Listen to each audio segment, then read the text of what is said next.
Welcome to retro Chavez. अगर आपको मेरे वीडियो पसंद आते हैं तो आप मुझे फेसबुक पेज रेट्रो शावेज और इंस्टाग्राम रेट्रो शावेज पर भी फॉलो कर सकते हैं।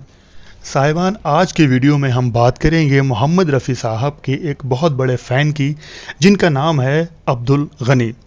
अब्दुल गनी साहब ने हमारा चैनल बहुत पसंद किया और ये रहते हैं अफ़गानिस्तान में। इन्होंने व्हाट्सएप पर एक वॉइस मैसेज के थ्रू अपनी सारी बात, अपना वो सारा किस्सा हमको बताया जो कि दिल को छू लेने वाला है। अब्दुल गनी बताते हैं कि वो करीब 7 साल के थे जब से मोहम्मद रफ़ी साहब के गाने सुना करते थे, लेकिन उर्दू उनको नहीं आती थी, इसलिए गानों का मतलब वो समझ नहीं पाते थे। इसी के चलते उन्होंने उर्दू ज़ुबान सीखी और उसके बाद मोहम्मद रफ़ी साहब के गाने इकट्ठे करना शुरू कर दिए। उनके पास रफ़ी साहब के 3000 से ज़्यादा ऑडियो सॉन्ग्स हैं और करीब 75 वीडियो सॉन्ग हैं। लगभग 4000 टोटल गाने हैं रफ़ी साहब के, गनी साहब के पास। रफ़ी साहब से मिलने की चाहत में वो 1980 में हिंदुस्तान आए।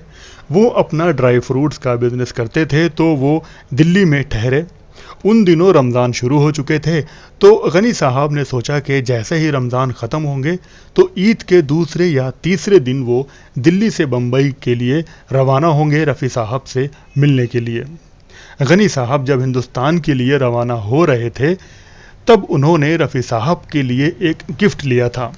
उन्होंने एक अफ़गानी सूट लिया था, शलवार कमीज़, जिसको उन्होंने टेलर से सिलवाया था और इस पर एक ख़ास कढ़ाई करवाई थी, जिस कढ़ाई को कहते हैं खामक। ये खामक कढ़ाई लेडीज़ अपने हाथ से किया करती थीं और गनी साहब ने ये सूट अफ़गानिस्तान से 1980 में लिया था, जो कि 4000 रुपये का आया था उस ज़माने में।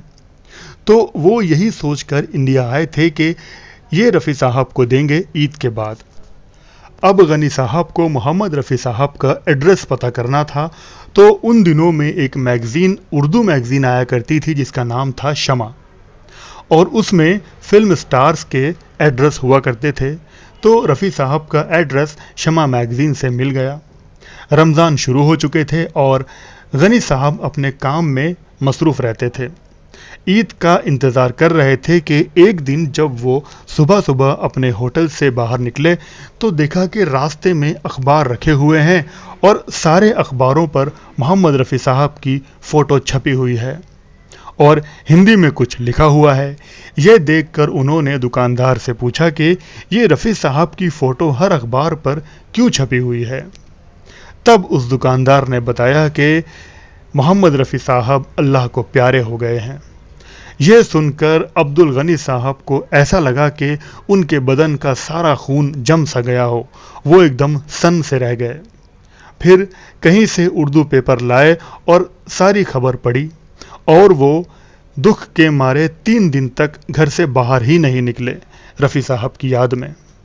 उस दिन रेडियो पर बस मोहम्मद रफ़ी साहब के गाने ही बज रहे थे और गनी साहब की रफ़ी साहब से मुलाकात नहीं हो पाई। उनको इस बात का बहुत दुख रहा और जो अफ़गानी सूट वो रफ़ी साहब के लिए लाए थे, वो उनके पास करीब 8 साल तक रखा रहा।